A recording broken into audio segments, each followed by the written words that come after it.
DeMar DeRozan. Joe Johnson. DeMar DeRozan. Joe Johnson. DeMar DeRozan. Joe Johnson. 1-point game. Final seconds. 4 seconds left. Double overtime. Nets looking for the win. Johnson the step back. Joe Johnson. Oh, my goodness.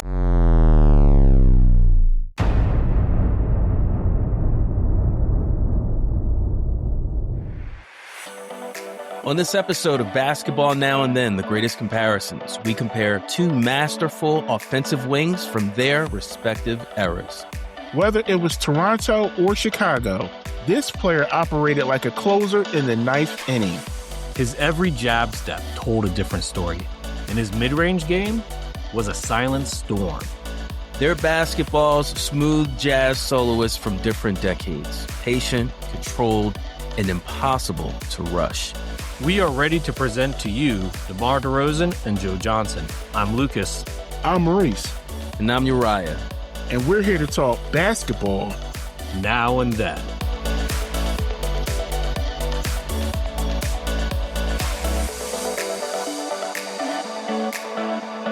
Hey, what's up, everyone? Welcome back to Basketball Now and Then, the greatest comparisons. I am here today with Lucas Johnson and Maurice Huggins. What's going on, guys? How you feeling? Feeling pretty good. We get to talk about my fam, Joe Johnson. Just kidding, but I'm pretty excited.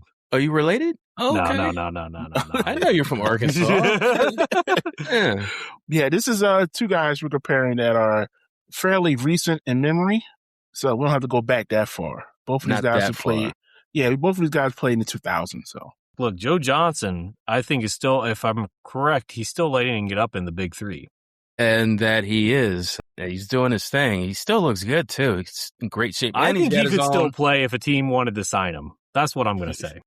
And doesn't he have his own podcast, or is he on someone else's podcast? I could not tell you that, but I wouldn't doubt it. He needs to be on this podcast. That's right. That's right. Oh, you know what? He's on a show with Shannon Sharp. He does the nightcap sometimes, right? Okay. Yeah. Okay. Night Shay Shay. Okay. Club Shay Shay. Yep. Before we get started, please follow us on social media and please support what we do. We have a Patreon page where you can become a member and join our Comparison Hoop community. And guys, you guys know that the NBA store sells NBA merch, right? Yeah. Absolutely. Jerseys, hats, pretty much get anything on there, right? Yeah. You're just about, yeah. Did you know Basketball Now and Then has an official affiliate partnership with the NBA store? If you want to support what Lucas, Maurice, Ben, and Winston are doing, and also Cody, welcome Cody, please check out our NBA store affiliate link, which will be in the description. All right. That being said, let's get to this comparison. Joe Johnson, DeMar DeRozan. I'm going to Lucas first. Why are we comparing these two players? Why are we comparing these two players? So that's a simple answer, my friend. Let's start with the fact that they're both isolation specialists. They both are like elite one-on-one scorers who can create difficult shots late in the shot clock by using their jab steps, pivots, hesitations, and their brute strength, okay?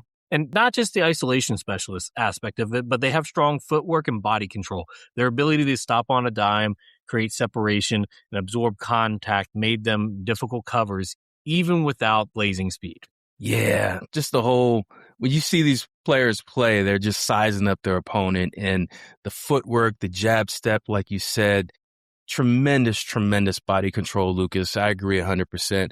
So, Maurice, why are we comparing DeMar DeRozan and Joe Johnson? Both of these guys were the masters of the mid-range game. Both of these guys built their offensive identity around footwork and balance, but we all know both of these guys have great pull-up jumpers. Ooh. The mid-range was really their go-to shot when they needed a big shot in a big moment of the game. They didn't rely on three-point shooting or being like elite explosiveness, like jumping around the rim, touching the rim and all that. And by the way, both of these guys were smooth, controlled scorers. They didn't have a real frantic style, but their games looked calm, methodical, almost like they were playing at their own tempo rather than speeding up to play around everybody else.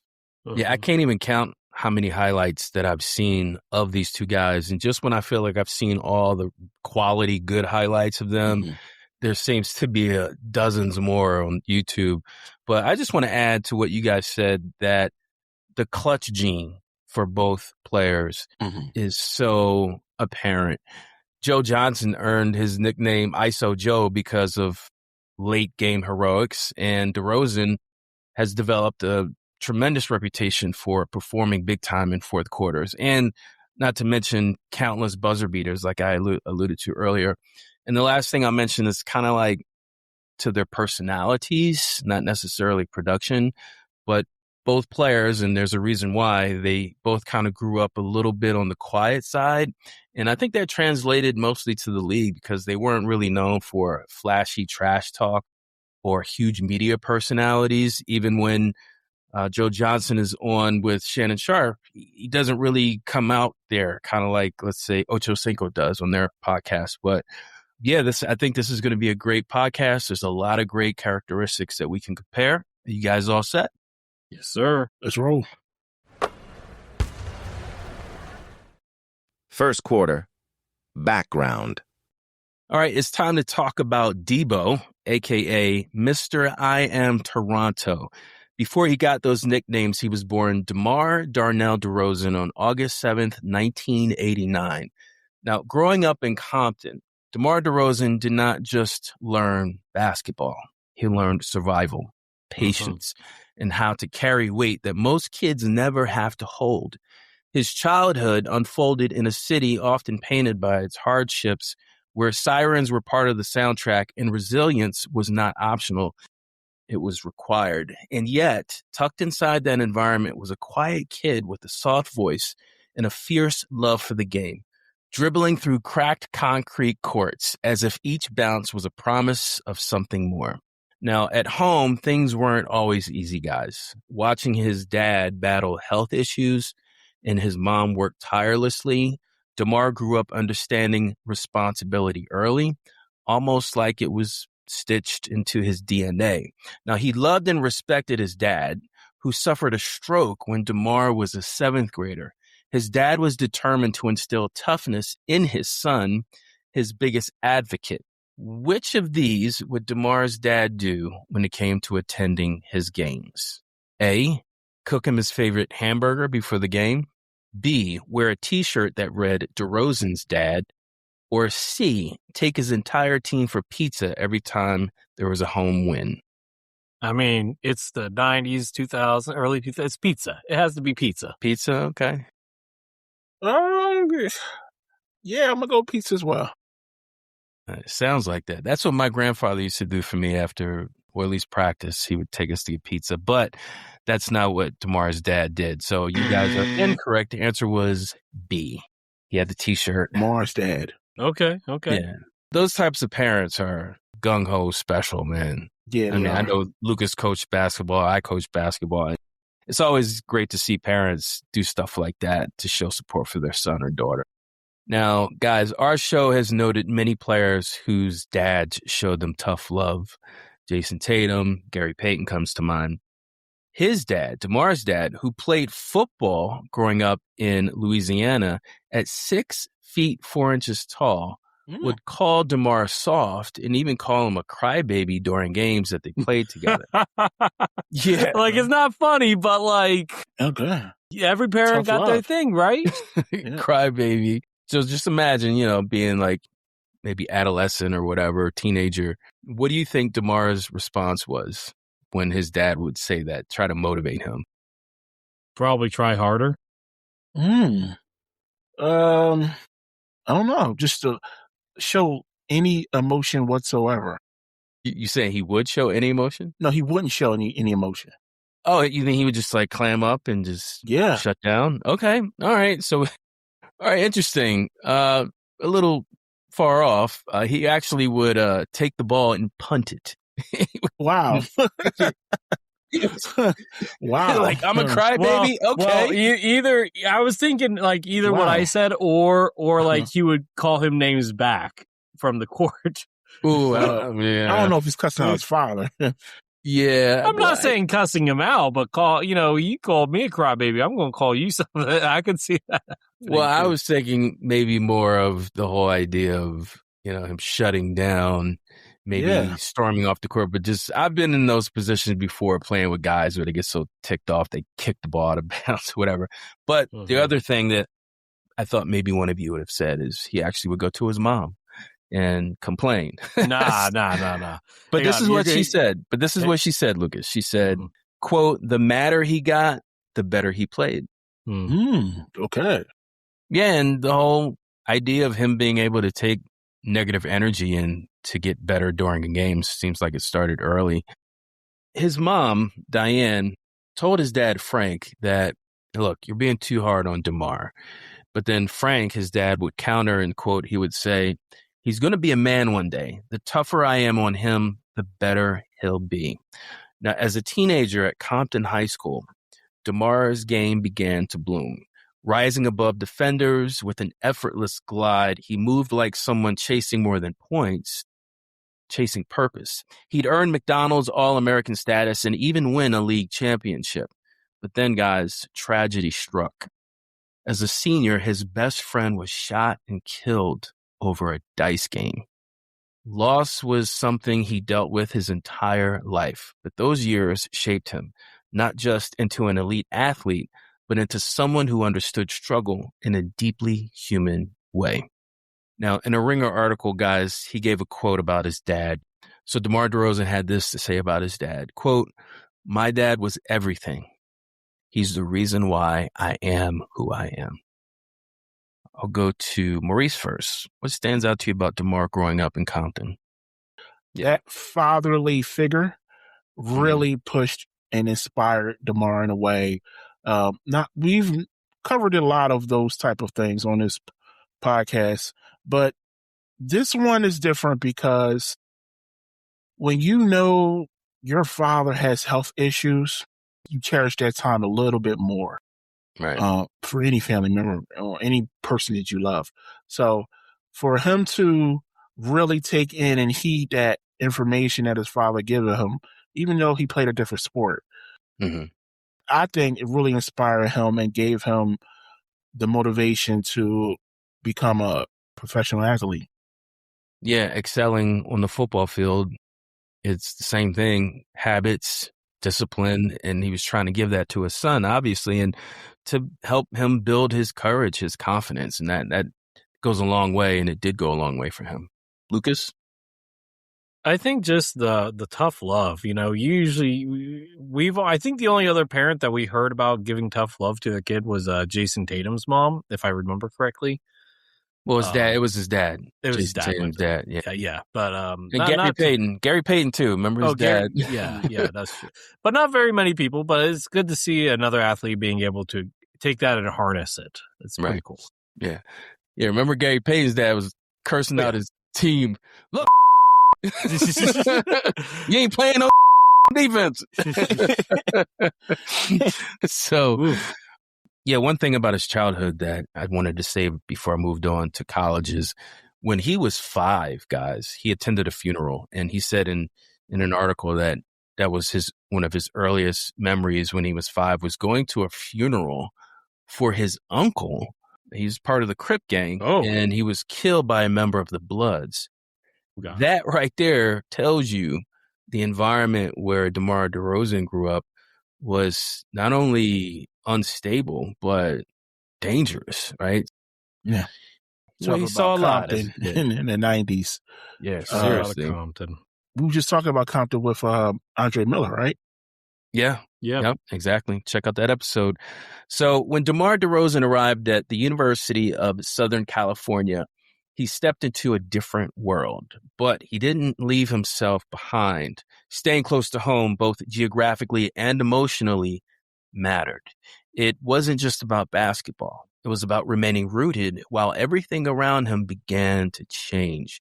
Any guesses which other schools he had big offers from? I'll give you a hint. One is ACC and another is Pac-10 team. Current Pac-10? Yeah. Duke? Not Duke. So Oregon State and UCLA? No, Well, not UCLA. Sorry, Cal. Southern Cal. No, not Southern Cal. He went to Southern Cal. You had it. I'll give it to you. It was UCLA and it was UNC, North Carolina. Oh, okay. Yeah. Could you So imagine? I think you're right. I think you're a little behind on the current landscape of college athletics because UCLA is in the Big Ten now. See, I need to open up and broaden my my basketball it's always horizons. changing. Yeah. Thanks for catching me on that. The only Pac-12 teams currently right now, they're about to expand and steal like most of the Mountain West is like Oregon State and Oregon State and Washington State. Oh, yeah. Yeah. I UCLA, USC, Oregon, and Washington all went to Big Ten. Cal and Stanford went to ACC, and the rest of the Pac-12 went to the Big 12. All right. I'll make sure I make note of that. So his freshman season unfolded like a slow burn. At times, he looked like a player still finding his footing, hesitating just enough to remind you that he was human. But then there were flashes, soaring dunks, smooth mid-range pull-ups, and of course, there was the Pac-10 title game where DeMar outplayed a future NBA star. Any guesses who he outplayed in this tournament? Kevin Love? Kevin Love? Nope, not Kevin Love. Westbrook? Pac-10. Arizona. Harden. Yes. Harden, yeah. James Harden. Yes, that is correct. Gosh, the Pac-10 was really good back then. It was. Because we went through like three guys before we got to him. Yeah. Now, there was a quiet determination in how he carried himself at USC. Rarely loud, never flashy with his words, but letting his work speak instead. And as the season wore on, he began to settle into his rhythm, averaging solid numbers while showing glimpses of the player that he would become. It wasn't about dominance. It was about development, the kind that doesn't always make headlines, but builds foundations. You guys want to hear his stats at USC? Yeah, sure. So his stats were 13.9 points per game, 5.7 rebounds, and 1.5 assists. Over under field goal percentage for DeMar DeRozan at USC, over under 51%. Ooh. I'm going to go over. Maurice going over? He probably didn't take that many threes. Yeah, I'm going to say over. I'll go with over. You guys are correct. He shot 52%. Really good. Okay. Now, Lucas, you're leaning in the direction where I'm going next. What about 3-point percentage? Over under 28%. Ooh. Oh, oof. I'm going to say under. Over. All right. You, Maurice, are incorrect. Yeah, he's never Lucas, been you want to guess? You want to guess what it is? I'm going to say 25. How about 16%? Wow. Mar was not shooting threes back then. Wow. That's That's how he got so good at the mid-range, because he probably focused more on that part. Well, Kobe Bryant was one of his inspirations, too. Well, that makes sense as well. Yeah. He's talked about it before. Yeah. Now, some awards that he won as a freshman. He was 2008-2009 Pac-12 All-Freshman Team, 2009 All-Pac-12 Tournament First Team, and 2009 Pac-12 Tournament MVP. Leaving after 1 year, DeMar DeRozan carried with him more than stats. He carried growth, lessons, and the quiet confidence of someone ready to take the next leap. The Toronto Raptors saw value in DeMar DeRozan and chose him in the first round of the 2009 NBA Draft. With the 9th pick in the 2009 NBA Draft, the Toronto Raptors select DeMar DeRozan from the University of Southern California.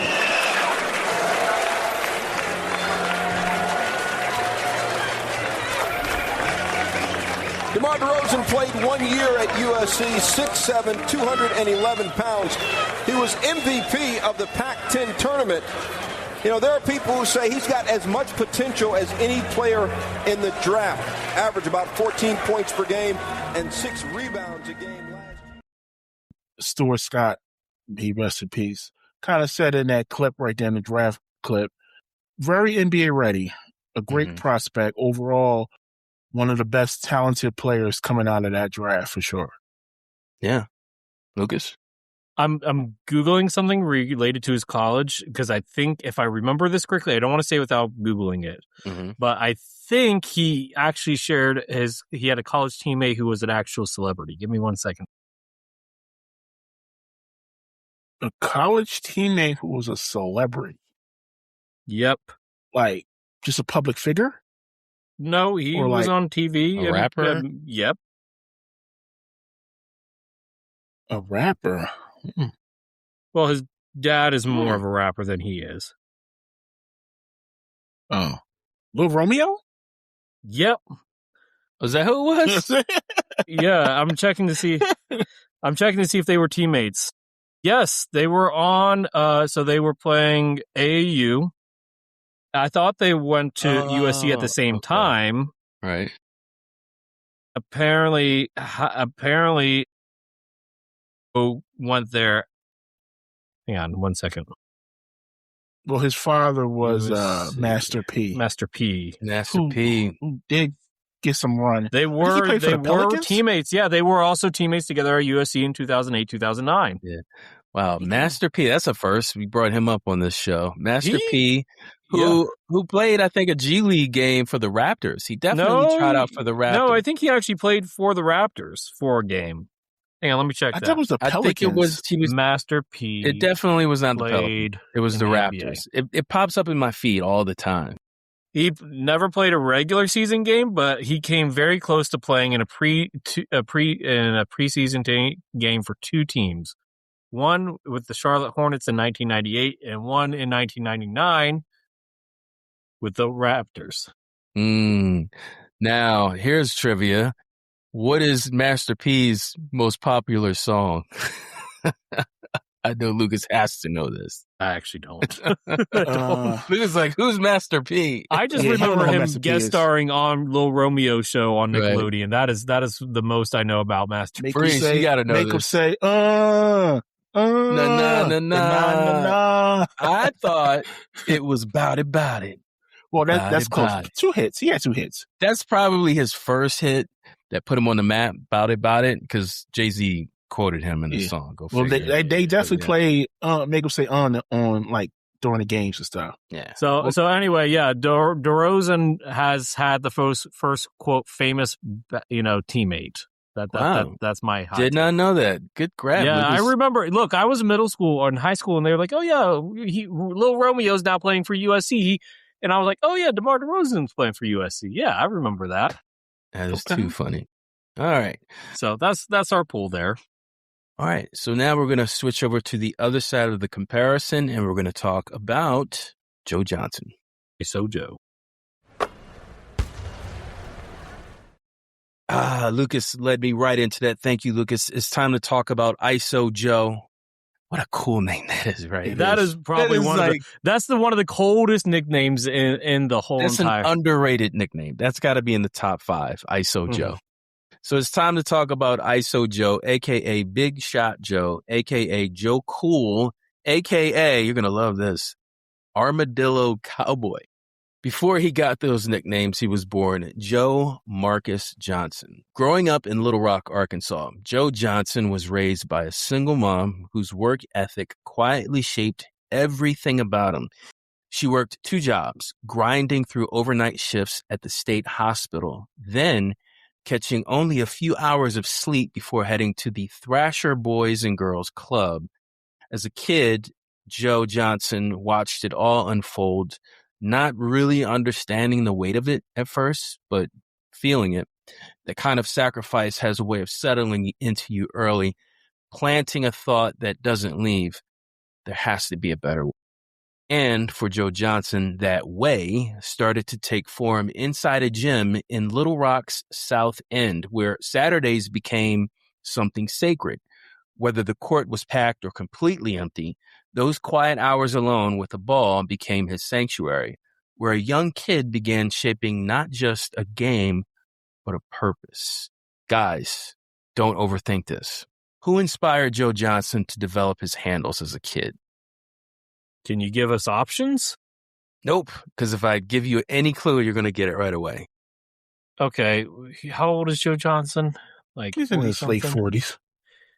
Okay, probably Isaiah Thomas. I'll go Magic. Allen Iverson. Ooh. Yeah. Okay.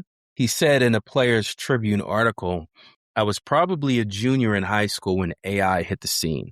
Iverson had everybody doing the crossover. And when I learned it, it was over. Mm. Yeah. Yeah, he's not wrong. Yeah. He's not. His Look, crossover turned really nasty when he got to the NBA. Yeah. Now, as he got older, that purpose sharpened. Behind every move, every dribble, there was always something bigger fueling him. The vision of one day giving his mom the rest that she had never been able to afford. So, like DeMar DeRozan, Joe Johnson grew up in dangerous surroundings. Little Rock at the time had a higher per capita homicide rate than cities like New York, Chicago, and, of course, L.A. Speaking of L.A., a gang member known as L.A. Mo was credited for forming a Crips gang in Little Rock, nearby where Joe Johnson grew up. By the time he reached Little Rock Central High, his quiet consistency began turning heads.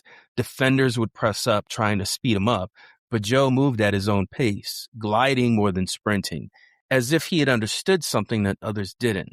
That control was power. You guys want to hear his high school stats? absolutely. Yes, sir. So his senior year, he averaged 18.5 points, 7.8 boards. Over under, how many assists did Joe Johnson average in high school? Over under 5. I was going to say 6, so we'll go over. Ooh, that's a tough one. Sure, let's go over. Why not? You guys are correct. By a little bit, 5.2 assists. But still, Okay. that shows he was sharing the ball, right? Yeah. So he was named, deservedly, Arkansas's Mr. Basketball after leading his Tigers to a state title. While recognition grew, college scouts, local buzz, Joe stayed grounded, carrying that same calm demeanor with him. Those teenage years didn't just shape his game, they shaped his identity. Lucas, what are you thinking about Joe Johnson growing up in Arkansas?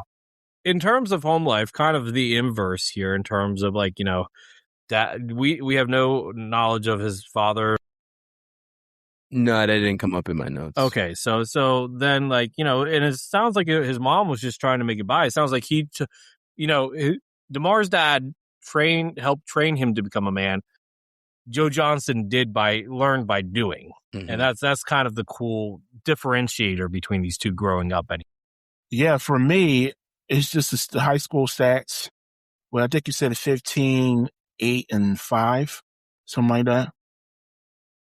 No, 18, 7, and 5. 18, Those are like Luka numbers. Yeah, for a high school player that was probably already coming into his man body. Joe Johnson was around 6'7", 6'8". So, yeah, he was pretty much all the way there, especially when it came to his game. You highlighted, they tried to speed him up. He played at his own speed. That's kind of what he was in the NBA as well. Yeah. And back to what Lucas was saying, the whole father figure component. We've covered players, Allen Iverson, James Harden, who didn't have their biological fathers with them to really encourage them, support them the way DeMar DeRozan's dad did, but also Joe Johnson didn't. So whether there's a presence of a father at home or not, there's always the idea that at least on the basketball court, that coach or that coaching staff at the high school level can instill some type of discipline or structure for these young men who are growing up in rough situations, whether it's Arkansas or Compton.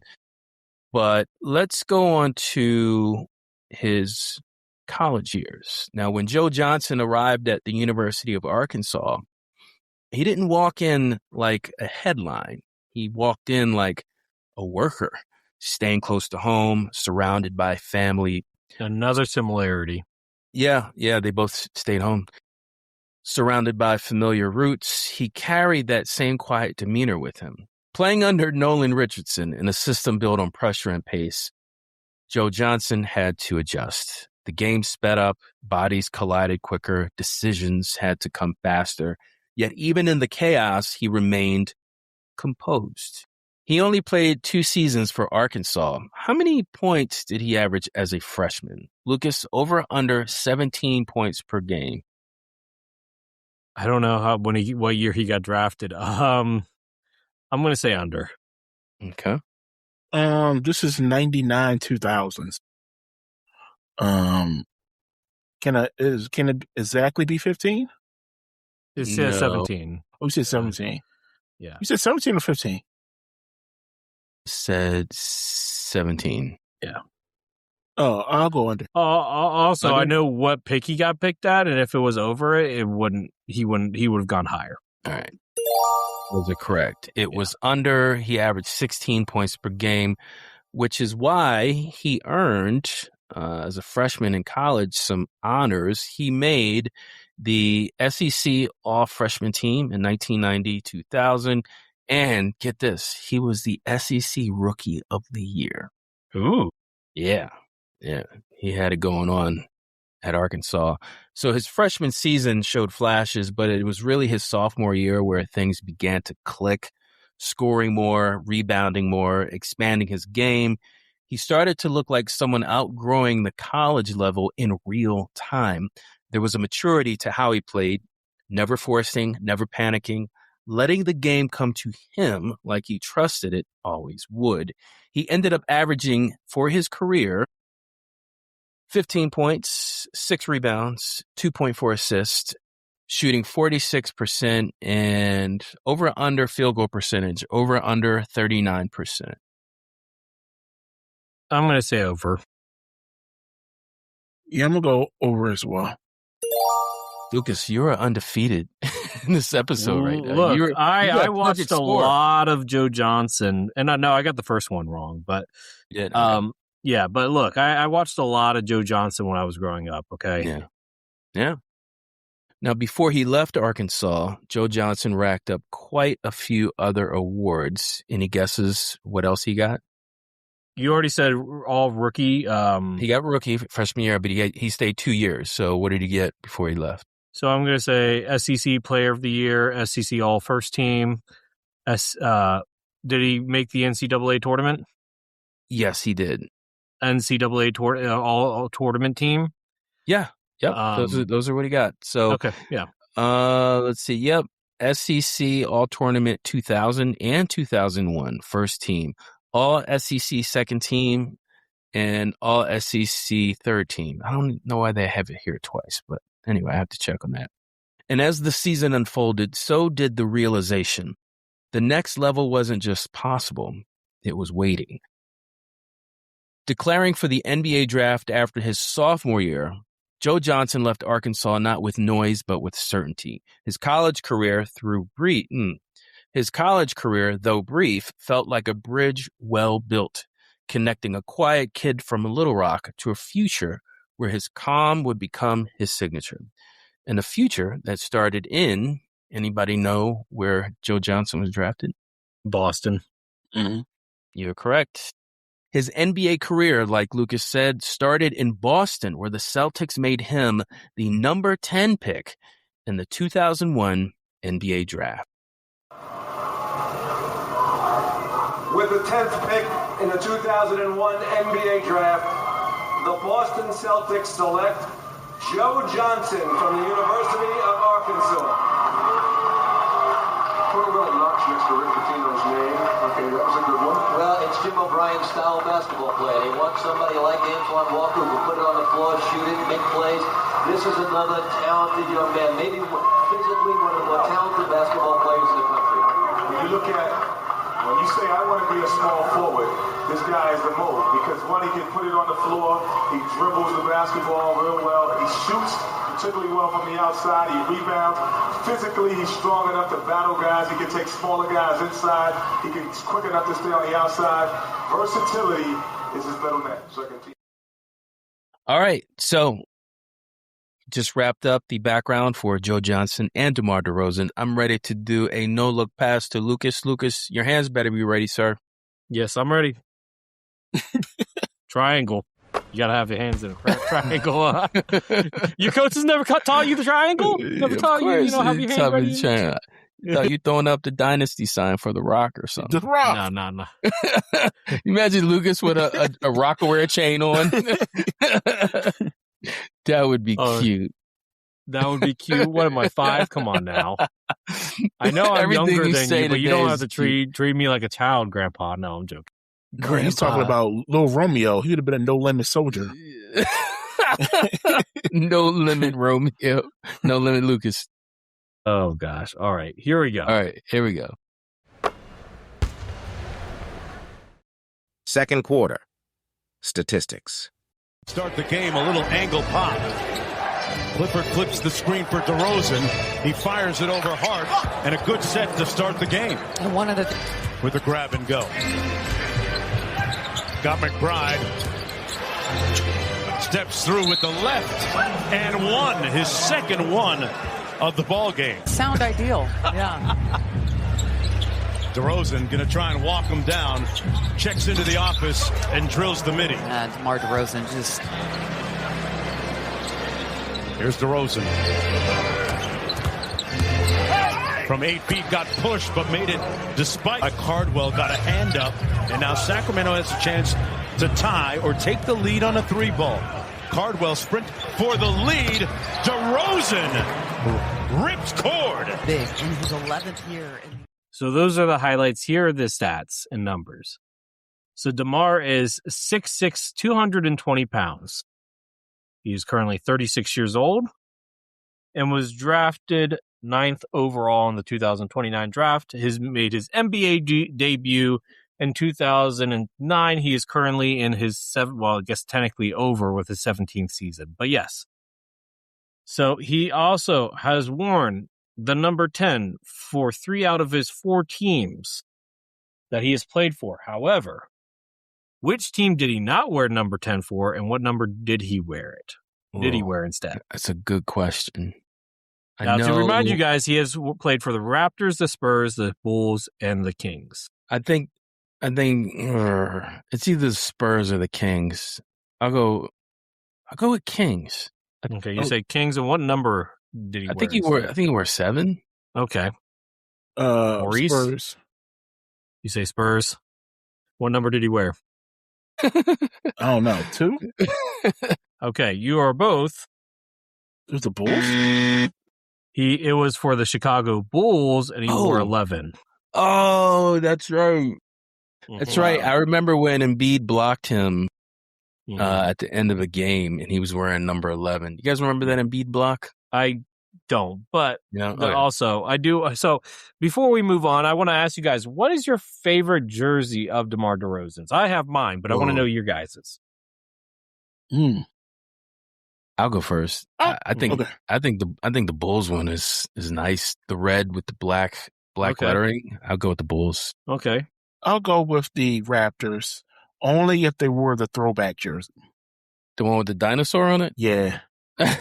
Yeah. See, I like the Raptors one with the little arch in it. That's the one that I liked. And I'm going to say this also. So if you guys like any DeMar DeRozan jerseys, make sure you guys follow our link and go to NBAstore.com and buy that jersey there. It helps support us, and it makes you guys get a new jersey. Yeah, you feel good about it, guys. Yeah, feel good about it. Feel good about yourself. Go to a Kings game. Kings game, yeah. Overall, the summer is coming up, so wearing a jersey is much better than wearing a football jersey, right? Light the beam. That is true. Light the beam. Light the beam. So anyway, we are not going to go with either one of his Sacramento Kings seasons as being his best season. And honestly, it came down to 2 seasons, guys. It came down to his 2016-17 season with the Raptors or his 2021-22 season with the Bulls. I decided to go with the Bulls because if we're being honest with ourselves here, there was a real conversation for a few weeks of him actually being in the MVP conversation. Yep. So I think that alone puts him this season in that conversation. So that being said, and it was like the one bright spot in Chicago Bulls like history in the past 10 years. So, right. That being said, we're going to go with that season. So he averaged 27.9 points, 5.2 rebounds, 4.9 assists, 0.9 steals, 0.3 blocks, 2.4 turnovers, 0.3 fouls. While playing 36 minutes a night, he shot 50.4% from the field, 35.2% from the three-point line, which is one of his best seasons, if we're being the best season for him from three-point line. And he shot 87.7% from the foul line. Now, I do want to note, this season, he led the league in both two-pointers made and two-pointers attempted, at 9.5 made and 18.3 attempted, shooting 52% from three. I mean, it's not three, two from the two-point land. He's also led the league two other times in two-pointers attempted and led the league once in minutes played per game, his last season in Chicago. Sounds about right. Anyway, what are your guys' takeaways from that season? And it's relatively recent, so we should all have a freshish memory about it. This is the Bulls season, right? This is his first season with the Bulls when they had Lonzo Balls healthy until he wasn't. Well, I'll go first. When we talk about, at least when we do my segment, we talk about roster construction. The Bulls had a good roster when everybody was healthy going into that season. Lonzo was, the main cog of that offense. And pretty much DeMar DeRozan's whole career has been a mid-range assassin. And you highlighted this season currently that just passed. So, yeah. The season, the two-pointers led and made and attempted, that was that season. Oh, that was the Bulls season. Okay, my fault. Yeah, so, he was a mid-range assassin. We talk about mid-range. We talk about Embiid, Durant, DeMar DeRozan was in there too. So, and Joe Johnson was in his past too. So, and just to highlight your point about this past season, this is the first season since the 2012-13 season that he didn't average 20 points per game. Yet he still made about 6 two-pointers a game and attempted 11. Still a mid-range assassin, just, at 36 years old. Yeah, DeMar DeRozan, he might be the first player we've covered on our show, over 50, 55 comparisons, close to 60, that in the modern era didn't really rely on the three ball. At his position, when it comes to wings or, it's not part of his game. He'd much rather shoot a mid-ranger. He's more comfortable with that. And this stat you gave us, I had no idea, Lucas, that he led the league in 2 points, 2-pointers made and percentage. It makes sense. That's part of his game. That's his specialty. And someone said earlier, Kobe was his mentor. Hello. Yeah. I should note that his highest 3-pointers attempted per game in a single season came in his last season in Toronto when he shot 3.6. He only shot 31% that season from three. That's not a lot of attempts. No, it's not. He only had one other season that he attempted over 3 per game, and that was the 2024-25 season, first season with Sacramento. This past season, he only attempted 1.9. In a lot of ways, DeMar is kind of like a throwback. Yeah. He is a throwback, and I think that's why people don't give him his proper due, honestly. Yeah, I agree. He's averaged 20 points from 13-14 till 24-25. That's basically that's an 11-year stretch of averaging over 20 points per game. Yeah. If and I know I don't usually pull these out unless we're doing legacy episodes, but in terms of points in NBA history, he's fifth active. He's 18th all time with 26,711 points for his career. Well, I didn't know that. That's a lot of points. That is the guy's a bucket getter. For a long time. He's a bucket getter. But also his style, though. People just think, oh, he's a mid-range shooter, but he has some moves. You guys know that 360 layup thing that he does in his package? Oh, yeah. He's a fun player to watch. Yeah. Exciting. The guy's a monster. Yeah, okay. Clearly. We got to give him more respect. So anyway, that being said, any other thoughts before we go to career highs and stuff? Jump right in. So, as always, I always ask, how many triple-doubles has this man had in his career? Give us an over-under, sir. Please. Over-under 10.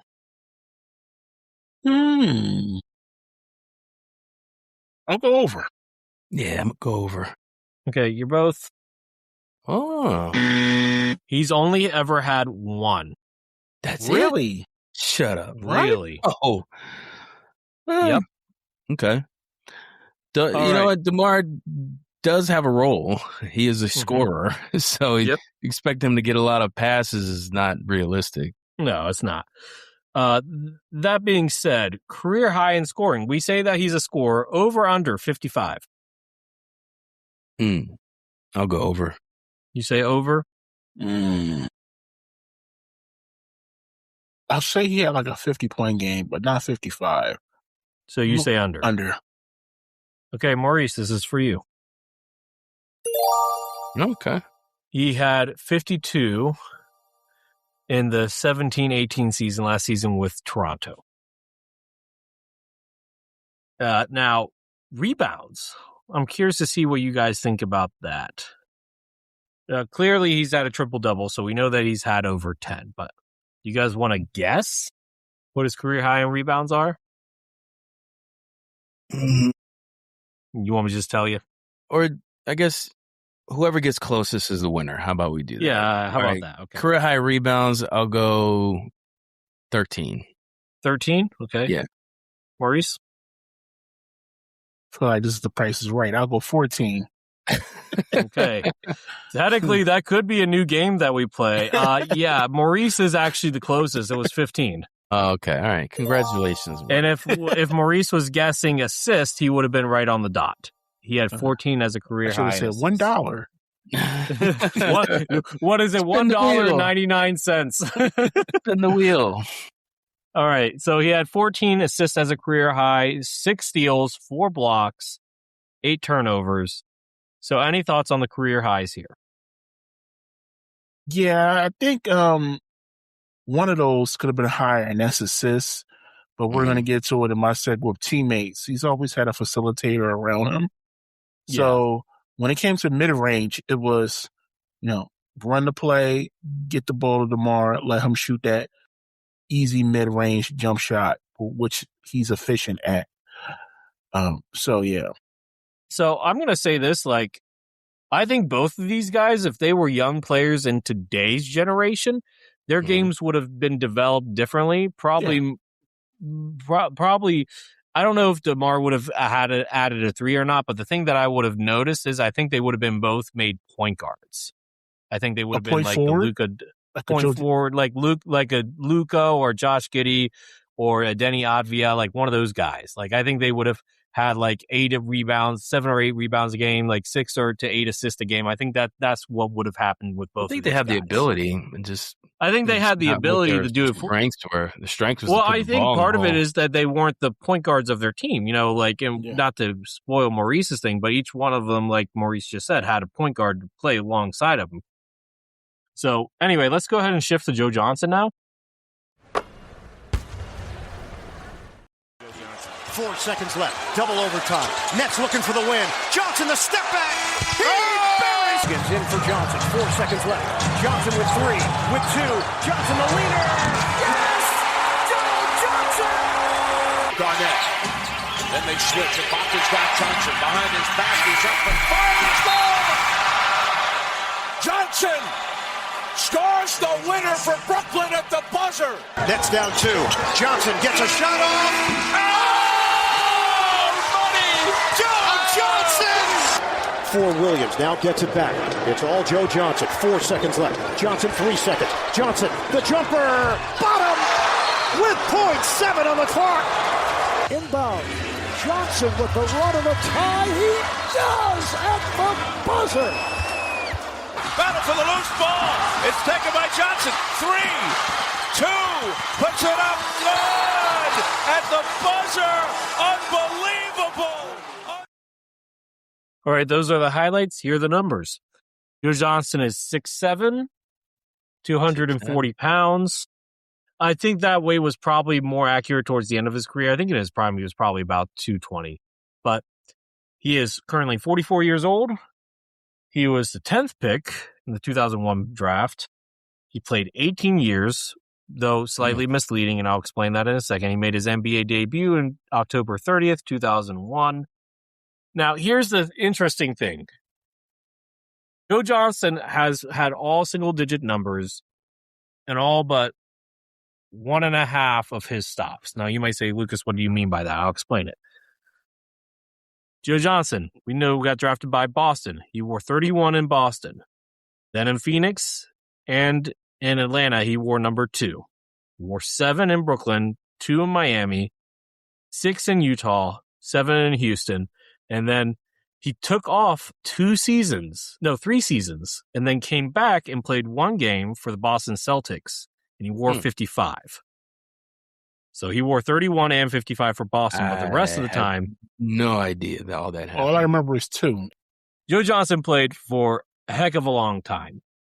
There were a lot of good seasons. I'm going to go with his first All-Star, not his only, but I'm not going to say how many he had. His first All-Star season in Atlanta, the 2006-2007. That's when I really started watching, and honestly, that's when he broke out.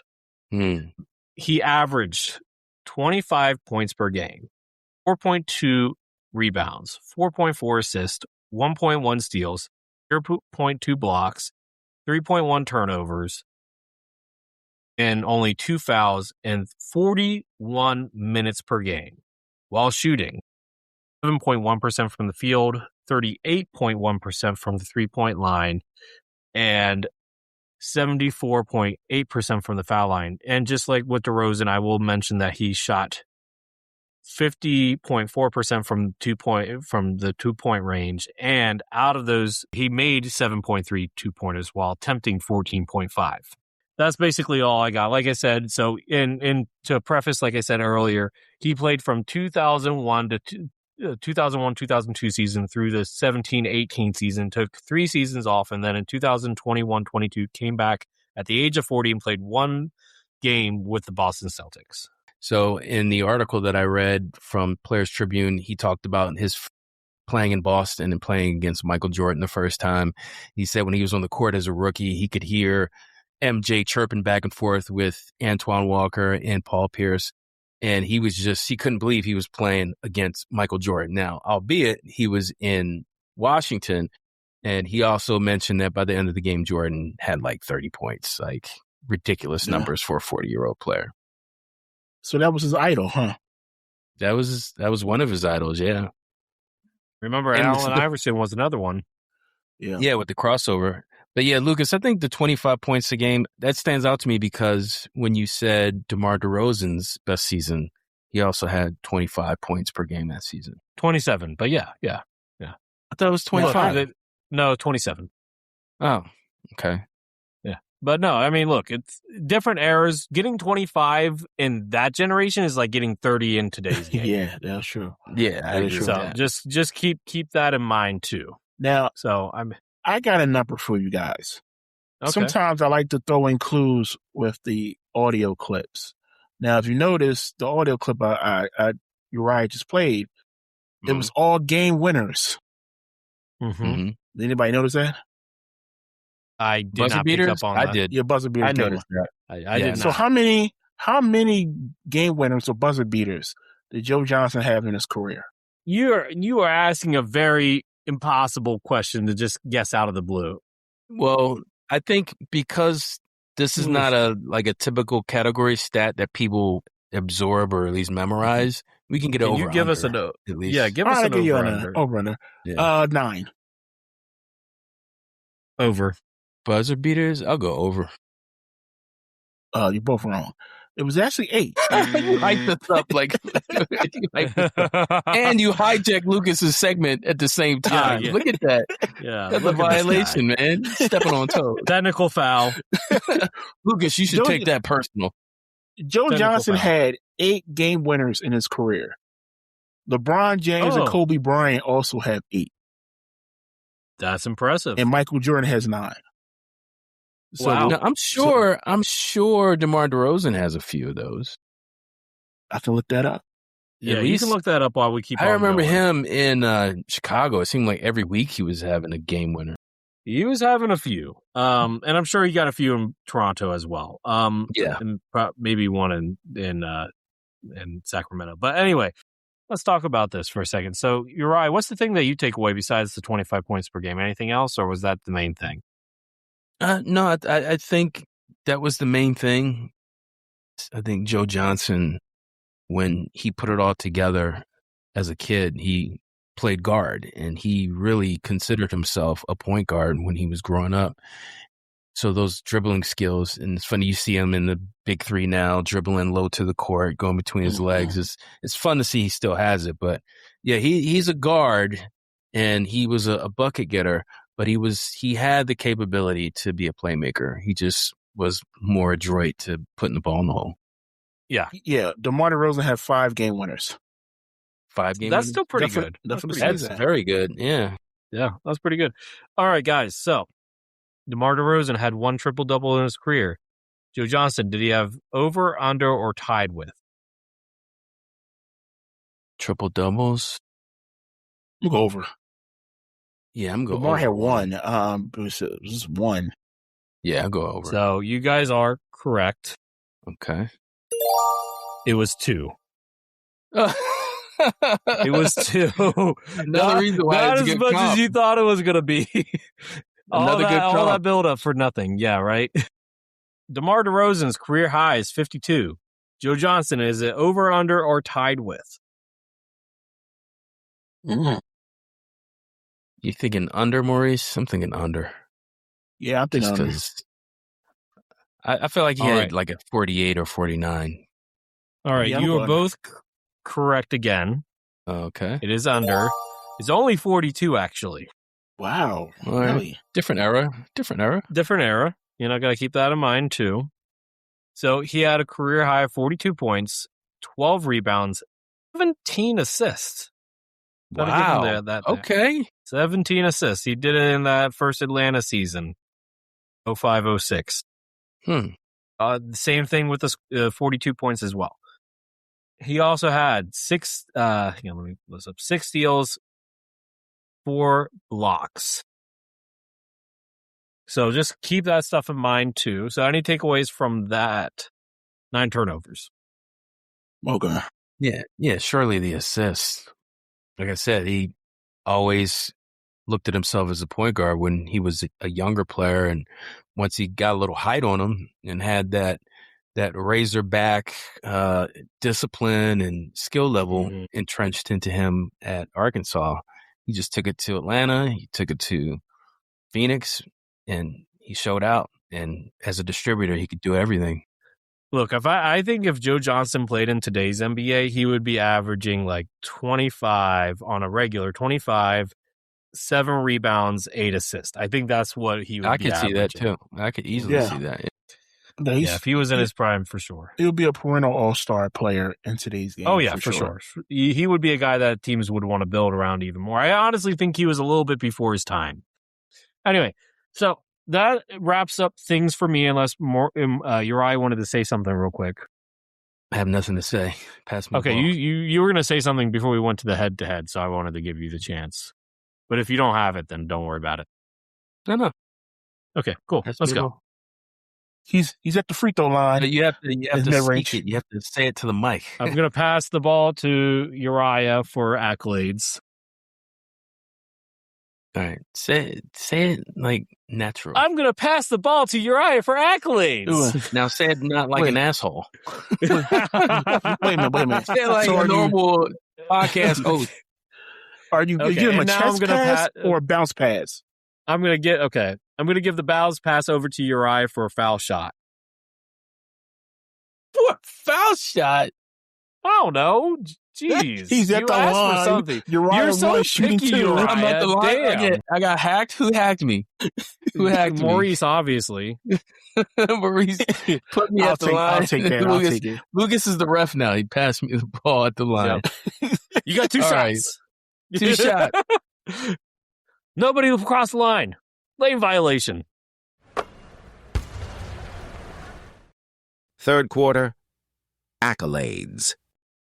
You was the man of that team, right? And then the next year, right, after you got traded and won a championship, speak from how that made you feel. We couldn't be one person. Right. We couldn't be Brian. So the year when I got traded, Brian left. Oh, he did leave. He went to the West. Yeah, he went to the Lakers. Got up out of there. So I was more so mad, like, give it one more shot. Right. How did that the trade? How did that happen? But you didn't know about that the trade, did you? Nah. It caught you off guard. Oh, so you didn't have no idea? You had no Bro, idea. It was no, almost like, because I'm thinking like the whole discussion from top to bottom was like, we gonna win this next year. Right. Next thing you know, I get a call from the GM. So he called me, but I didn't answer because I was in a movie. So I called him back. He said, yeah, man, I just want to let you know, traded you. I hit the driver on the shoulder. I said, stop. I just got out the car, bro. I just walked down the street. So DeMar DeRozan is a 6-time NBA All-Star. How many All-NBA teams did he make? DeRozan, I think he made about 3. Maurice? 4. Lucas, this is for you. 3 All-NBA teams. Mm-hmm. He was 4 times NBA Player of the Month, 15-time NBA Player of the Week, and he has one other major accolade under his belt. Does anybody know what that is? And I know he was like second place for Clutch Player of the Year, but I don't think he got it. Was it Olympics? Yes. Olympics, yeah. It was the Olympics. Yeah, that's right. Good grab, Maurice. Yeah, I distinctly remember seeing him on the team wearing the dark blue USA jersey with, I think, Kyrie and I think Kobe. Yeah, I think it was the team. 2012 one. Yeah, that was a great team. It was a great team. So those are his NBA awards. Which stands out to you when it comes to DeMar DeRozan getting those awards? Maybe not as many All-NBA teams, but I think the knocks on him were, first off, generational great shooting guards, right? And just guard play in general. That's Right. And then secondly, his team wasn't winning that much. Kind of hard to put people on all NBA teams when they're putting up, I don't think they had really winning teams in Toronto until like 14 or 15. So like him putting up all these stats doesn't matter if you're on a losing team to the voters. Yeah, DeMar really only had like 4 years of like really successful winning. Because once he got traded from Toronto, Spurs, they were just coming off their run. And the Bulls, they were good for like a half a season. And then being traded to the Kings, that didn't really work out either. No, that's respectfully, that's like the bottom. Yeah, yeah. So MVP award shares, he ranked 11th in the MVP race in 2016. Lucas mentioned this one earlier, 2017, 2018, he ranked 8th. And 2021-22, he ranked 10th. Therefore, it shows that his value is not just the scoring. A lot of league officials, coaches, players saw DeMar as that clutch player. That's heavy on the mid-range, but when you're getting 25 a game and your team is winning in Toronto, that showed his worth. So those are the accolades for DeMar DeRozan. We're going to go to the other side and get some awards for Joe Johnson.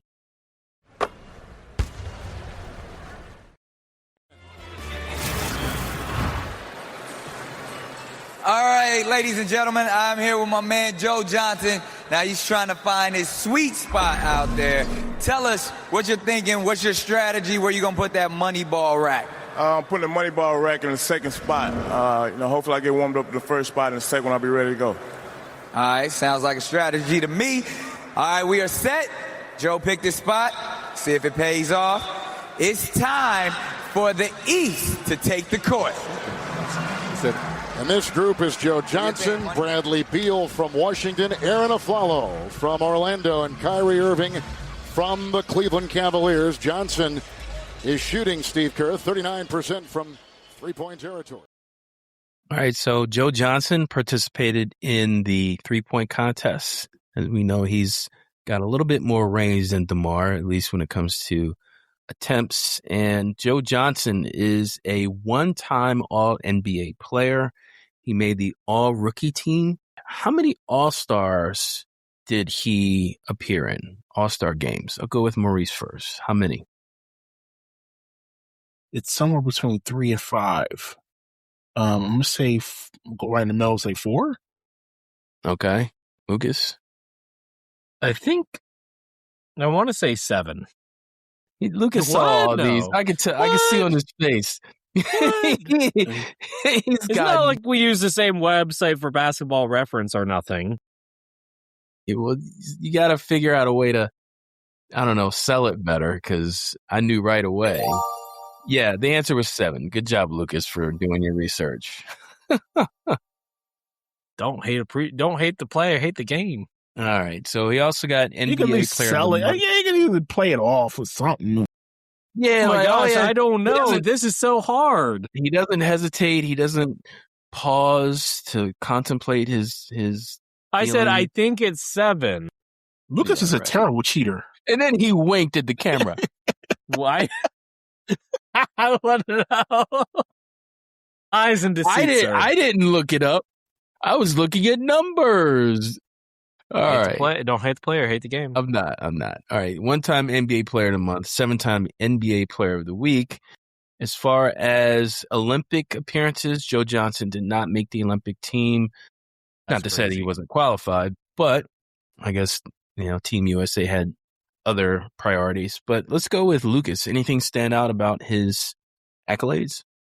I mean, I think the lack of all NBAs has to be pointed out here, but we also got to think about, first off, he was a tweener between shooting guard and small forward, so that made it a little hard to put him. Yeah. But both of those positions were stacked during his prime, really. If you think about Atlanta prime from like 2006 to 2011, you had guys like Paul Pierce, Ray Allen, Kobe Bryant, Dwayne Wade, LeBron James, Kevin Garnett, just the sheer plethora.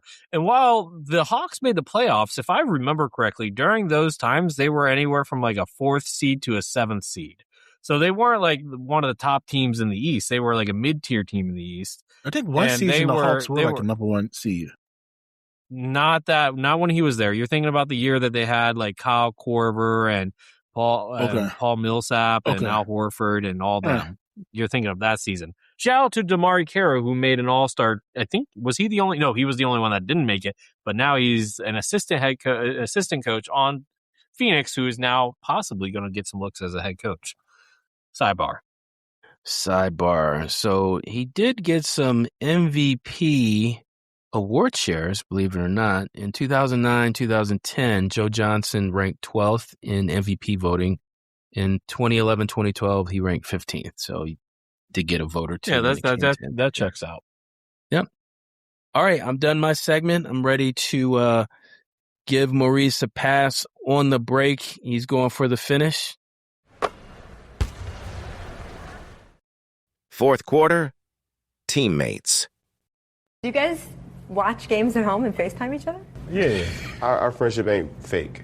At the end of the day, like, this is my brother. We're going to do everything to help each other. We're always going to be real with each other, and we're always going to have each other back. Your friendship has evolved, too. The first year you guys were here, I think you said at one point you guys didn't even talk when you were off the court. My first year here, he was already kind of embedded here, had his old, his guys, and I was just here like, I'm just a new guy. I'm just trying to find my way, and I'm going to be here a couple years and I'm out. So I ain't going to make it tight. I didn't see him outside of work facility. Ever. I mean, I really didn't talk to him. I didn't have his number. I didn't go eat with him. You didn't have his phone number? No, I didn't. At all. We didn't have each other's number. I didn't follow him on no Twitter. Instagram, nothing. Nothing. So what happened? What changed? I don't know. I mean, but that's all we talk about. That's just the beauty of a friendship. You think back to, your closest friend. Mm-hmm. Could you pinpoint when or how y'all got cool or when? It just happened. It was just one of those things, and you look up and it's like, damn, I'm stuck with you. That was DeMar DeRozan with Kyle Lowry, just talking about their friendship.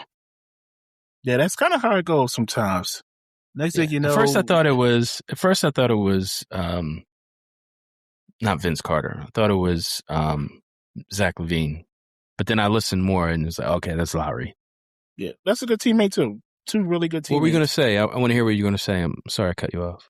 No, it's just sometimes you just you're just cool with a person. The next thing you know, we're like best friends. What happened? Well, where did it come from? Did we just become best friends? Do you want to go to the Step Brothers? Yeah, yeah, that's basically them. Yeah, that's basically them. All right, so let's talk about DeMar DeRozan and his teammates. Drafted with the 9th pick in the 2009 NBA draft by the Toronto Raptors. Let's get into some of his teammates. His first season, his rookie season, 2009, 2010, Toronto Raptors. I don't even remember this coach, Jay Triano. The executive was... Yeah, I know who that, Triano. Wait, his name is Jay Toronto? No, Jay Triano. His name is Jay Triano. I know him because he was also the coach of the Suns when I was covering the Suns for Fansided. How do you say his name? Toronto? Jay Triano. Triano. Yeah, okay. That's how you say his name. Jay I thought Triano. Murray said Jay Toronto. I was like, what? His name is Toronto? No. Jay Triano. Who was the executive? Oh, Brian Colangelo. Yeah, it was. It was Brian Colangelo. Yeah, I knew that one. I was waiting for that. They was 40 and 42, just about 500. Some of his teammates that season were Marco Bellinelli. Hey, let's go. Bellinelli. Andrea Bargnani. Let me tell you, Colangelo loved his European guys. They're not the only ones. He did. Jose Calderon. Yep. Yes. The last season. The last season of Chris Bosh. Yep. Bye Bosh. Yep. Jared Jack. Amir Johnson. Yeah, I like Jared Jack. Jared Jack was a fun player. I like him. I like playing with him on 2K. Yeah. Amir Johnson. Oh, young Amir. Yeah. Rasho Nesterovic. Oh, gosh, remember him. Yeah. He was a center. Center? Okay. Yeah. And Hito Turkoglu. That was past prime Hito Turkoglu. Yeah. I didn't even know he was in Toronto. Okay. Yeah, he left after the finals run for Orlando. He left that following offseason for Toronto for a payday. Okay. Yeah. And Reggie Evans. Reggie Evans. Mr. Hustle. I want our fans to know that I am pushing for a Reggie Evans, Kenneth Faried comp. I'm pushing for it. I will keep on pushing for it. It is on brand for me. It is on brand for you.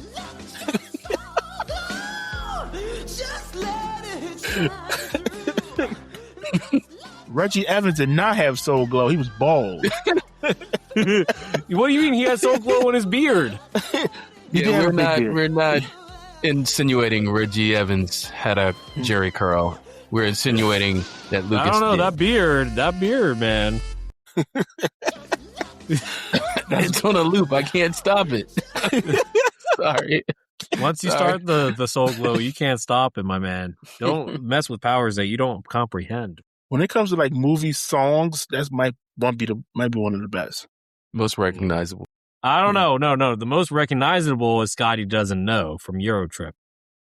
Nah, the soul glow better. I'll let you tell it. No. What was his name?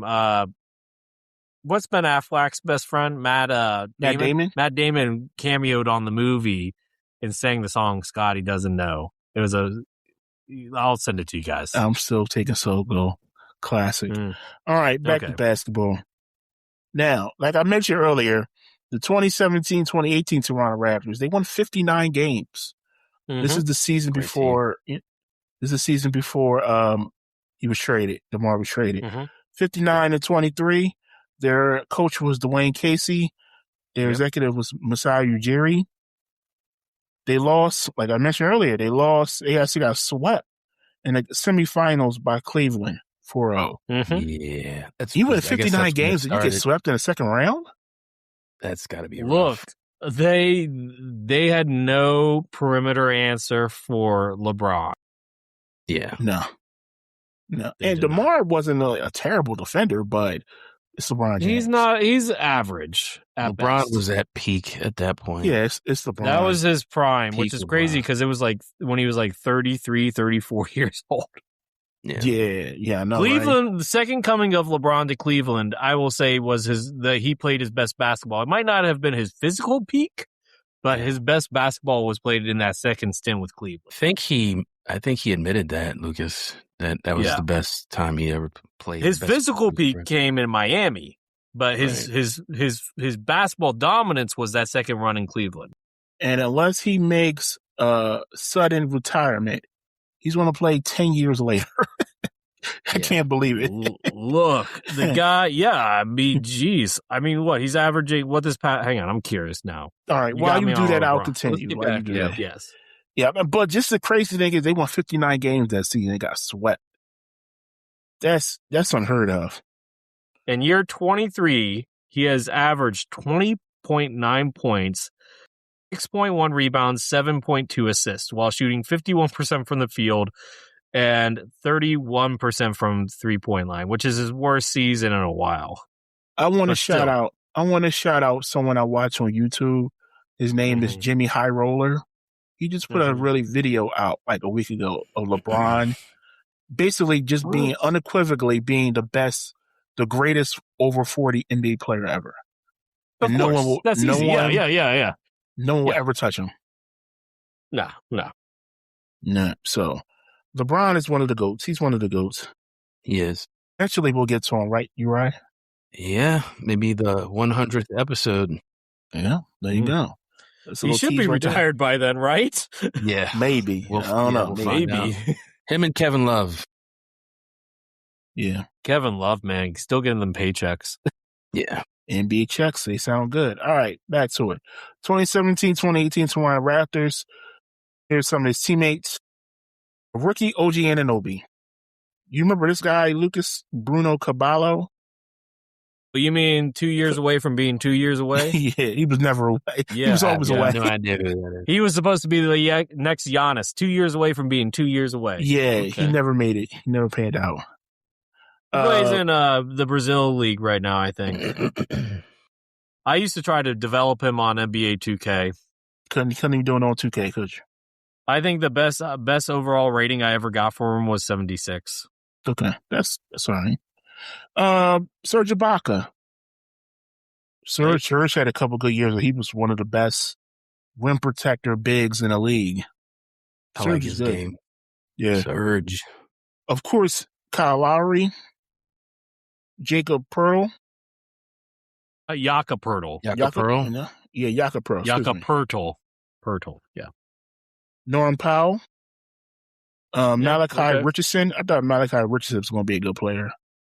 Did turn out that way. Pascal Siakam, Giannis Valanciunas, Fred VanVleet, DeLone Wright. This was the beginning of a really good roster right here. They were 1 year away from a championship. They just replaced one player with another player. They actually replaced a couple. They also traded Valanciunas for Marc Gasol. That's right. Gasol was important for that run. Yeah. Yeah, that was the last. Gasol was the last finishing piece, and that's probably one of the few reasons why the Sixers had so much trouble, because Gasol could guard young Joel at that point. But that's the only difference was they traded DeMar DeRozan for Kawhi. They got Danny Green. They brought in Danny Green, and that was it. Gasol. Yep. Yeah. To be fair, those were some pretty important pieces. Shout out to Masai, shout out to Masai for getting the head basketball job, front office job in Dallas. We'll see how that turns out. That's right. I saw the news this week. I'm interested to see. I'm curious to see if Jason Kidd stays as the coach or not. I suspect possibly not long term. Interesting. Okay. I think he will stay. We'll see. But who won the most games with DeMar DeRozan as a teammate? Oh, that's got to be his best friend, Kyle Lowry. Yeah, it's Kyle Lowry. You both are. What? Oh. First of all, Kyle Lowry played 6 seasons. There was a player who played 7 seasons with DeMar DeRozan. I'll just tell you. It's Amir Johnson, isn't it? No, Valanciunas. Oh, Valanciunas, okay. He played a season with him with Sacramento.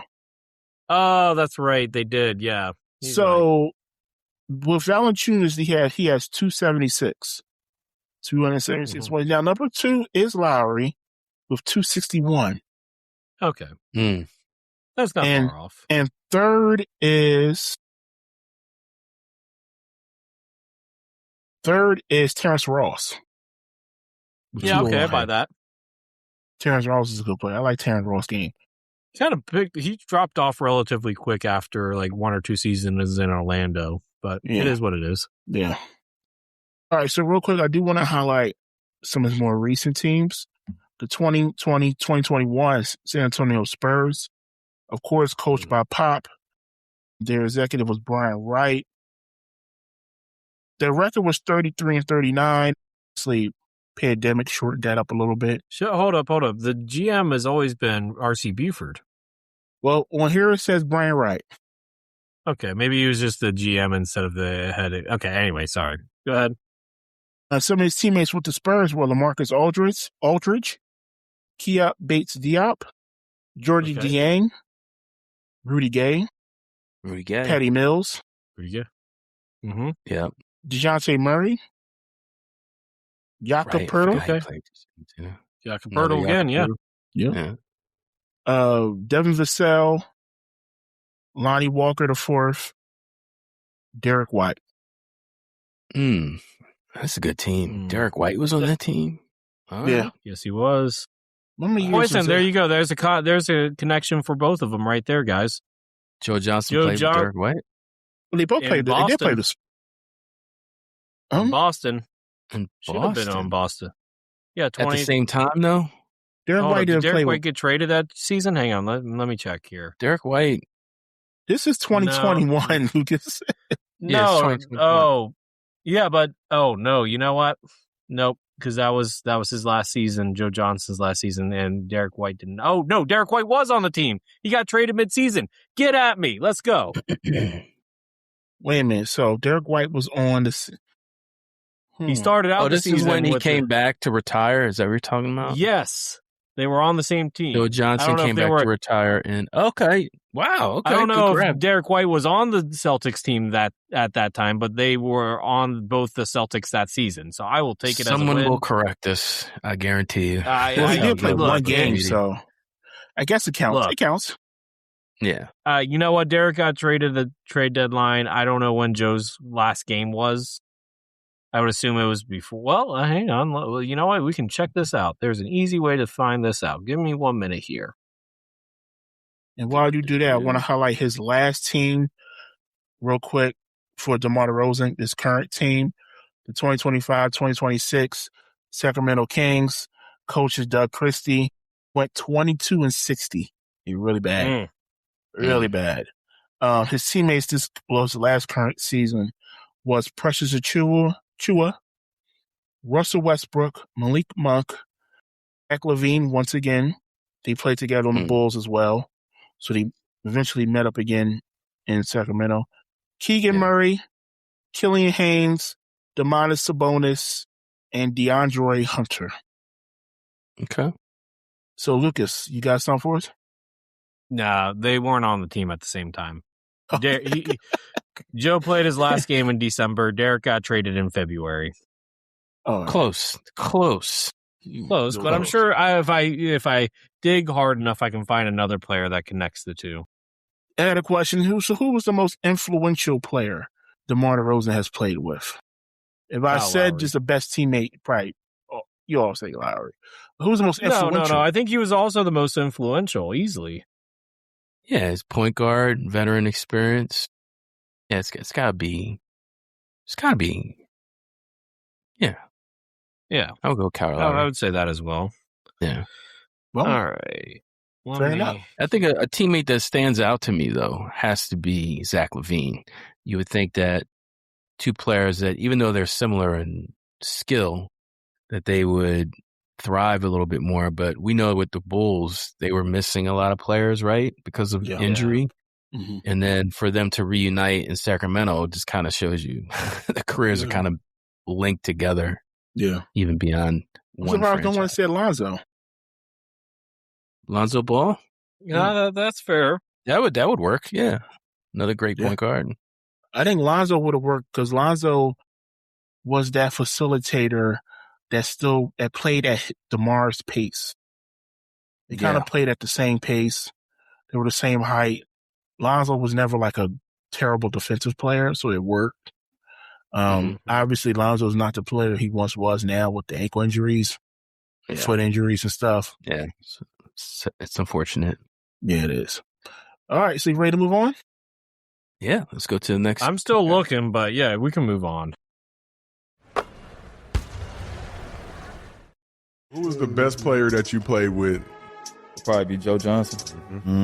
Yeah, he was cold. He's still cold, but like he was my favorite player to watch play. I couldn't believe how he moved that slow and was so effective. The way he moved and made the defense do whatever he wanted to do on the defense end and whatever. He could play both ends.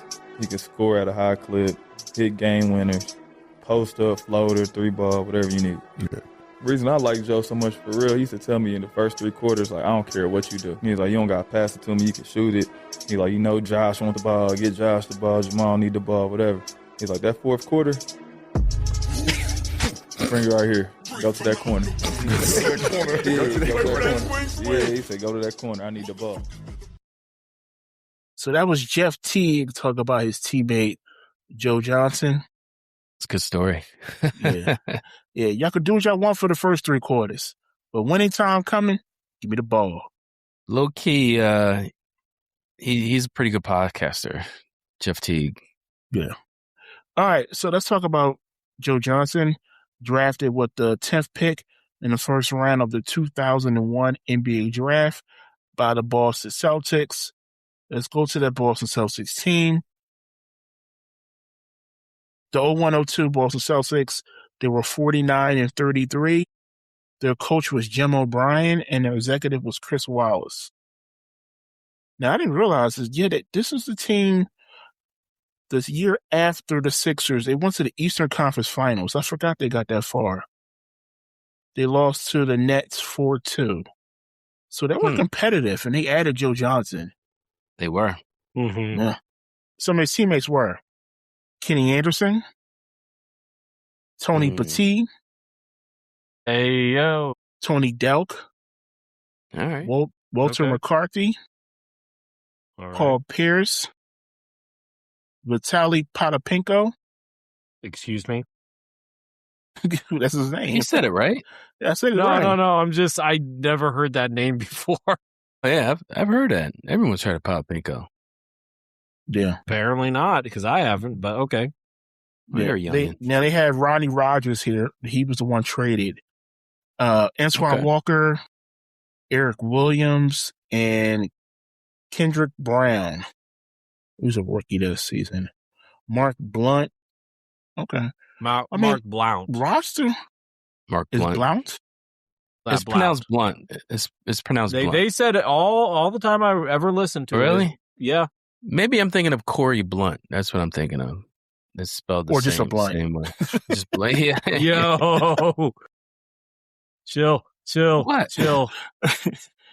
All right. We'll move on. Mark that. All right. So, roster-wise, talent-wise, they weren't, like, super talented. They had a lot of bigs on this team. Mm-hmm.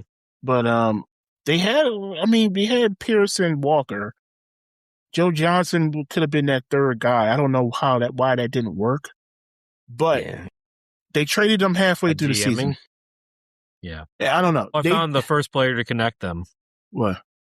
Who? We mentioned him earlier. Favorite combo guard off the bench, Jarrett Jack. Oh, okay. He played in Toronto in the 09-10 season, as well as part of the 2010. I vaguely remember him playing for that Toronto team. Yeah. Probably not the only player, but at least the first player that I could find here. He came through in the clutch. 4th quarter, he did it. Last one. We still got some more, but let's keep on going. Yeah, so I wanted to highlight the 01-02 Phoenix Suns, the team he got traded to. Here's another similarity he had between the two. The Phoenix Suns was 36-46. Their coach was Scott Skiles and Frank Johnson. Their executive for the Phoenix Suns, Brian Colangelo. So that's the similarity between the two of them. Alan Anderson, another one. Kyle Anderson? Kyle Anderson was a good player. Anderson. Oh, Alan Anderson. Oh, how do you say Kyle Anderson? No, Alan Anderson, my friend. All right, some players on that Phoenix Suns team. Vinny Del Negro. Once again, Tony Delk. Must have been old. Tom Gugliotta. Penny Hardaway. Okay. Right. This Phoenix Suns team was good. Dan Marley. Okay. Wow. Stephon Marbury. Okay. Steph was on that team? Wow. Yep. Yeah. He got traded. He came there from the Jason Kidd trade. Yep. That's right. Sean Jersey. Marion, Bo Outlaw, John Wallace, and that's about it. Jed Bushler. Right. The Phoenix Suns team was okay. Now, obviously, Penny Hardaway was at this point a shell of himself, but he was still a good player. I mean, Marbury was a good player. Sean Marion, Bo Outlaw. Yeah, it's a good young team with a Also couple veterans. Found another player, Reggie Evans. All right. So who won the most games with Joe Johnson? Ooh. As Have you said him yet?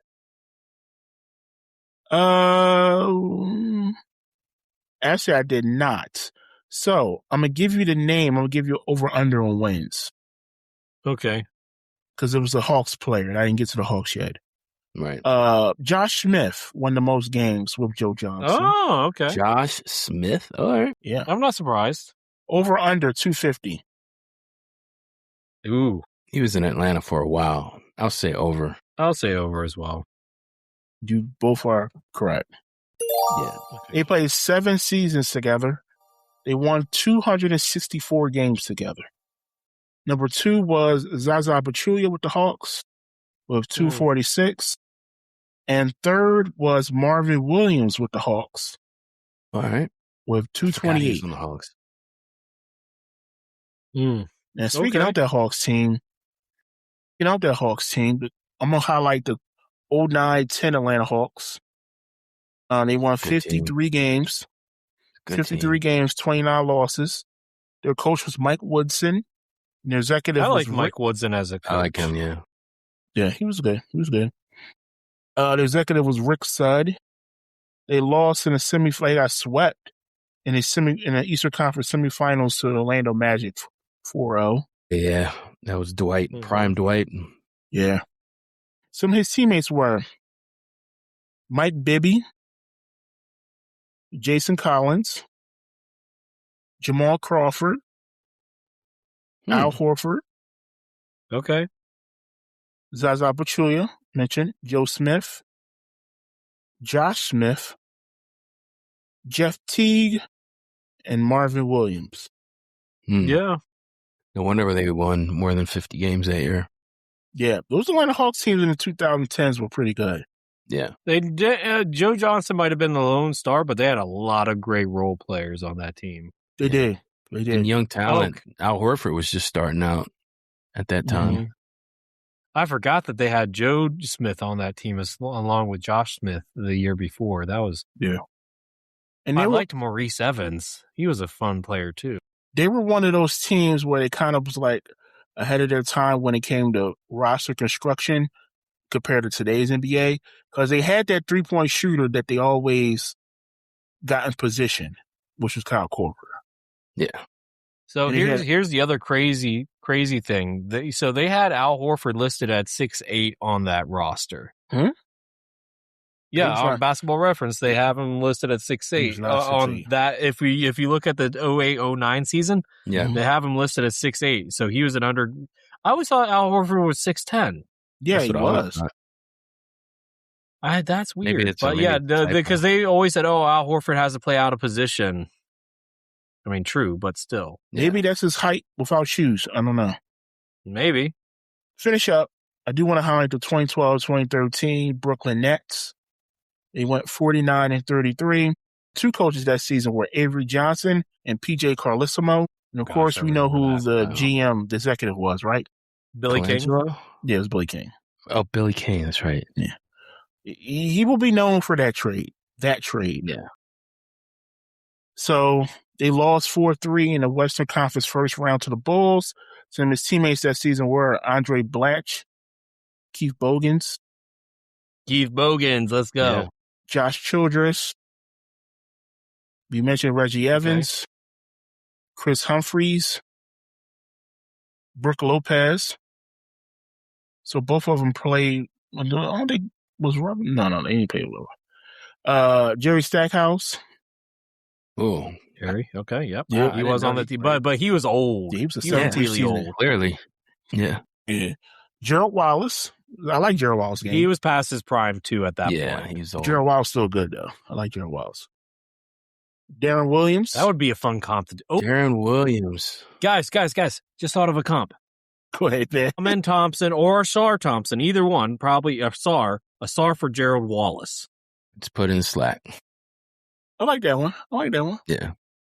Gerald Wallace was very athletic. His prime. His like dunks Sacramento. were outrageous dunks. Yeah. Bobcats, I think he played with. He played with the Kings. Yeah. Yeah. But yeah, that was pretty much it for his teammates with the Brooklyn Nets. That was pretty much Joe Johnson's last really good, effective year in the NBA. What teammate stands out the most throughout the career of Joe Johnson? I'm going to go to Lucas first. Joe Johnson. I think it's Al Horford. You could argue Mike Bibby as well. I think I'm going to go Al Horford. All right. I think I'll go Josh Smith. They played 7 seasons together. They won over 250 games together. So yeah, I'll go Josh Smith. And he doesn't get a lot of love. I don't, for some reason, he doesn't. Hey, look, I offered you guys a comp with Josh Smith. You guys turned it down. I know you did, but I'm just saying in general, you don't hear a lot of people talking about Josh Smith. So the lefty, the southpaw, thunderous dunker. I don't know if he won the slam dunk contest, but I feel like he was always in it in his prime. So yeah, I'll go with Josh Smith. Okay. All right. Okay. So with that said, we can wrap it up. Now that we've given you all the facts on Joe Johnson and DeMar DeRozan, it's time for you to make your case. At this point, it's not about our opinion, it's about yours. We'll see you on your favorite social media platform. You can find us on X, Facebook, Instagram, TikTok, and Threads. For the sources of information used in this episode, you can visit our website, basketballnowandthen.com. Also, check out our website to sign up for our monthly newsletter and check out our comparison articles. And don't forget, you can follow the NBA stars we featured on today's episode through their social media. You can follow DeMar DeRozan on Twitter at DeMar_DeRozan and Instagram at DeMar_DeRozan. And you can follow Joe Johnson on Twitter X at TheJoeJohnson7 and on Instagram at IsoJoe. So thanks for hanging in there and listening to this episode of Basketball Now and Then, where we did our comparison of DeMar DeRozan and Joe Johnson. Next time you hear from us, we will be giving you our Mount Rushmore of 1990s, get ready, shooting guards. Some famous guys got to be on that list. I don't know if you guys know what I'm talking about. But until next time, thanks for listening. On behalf of Lucas and Maurice and Ben, I'm Uriah. Thanks for listening. Peace. Peace. See you.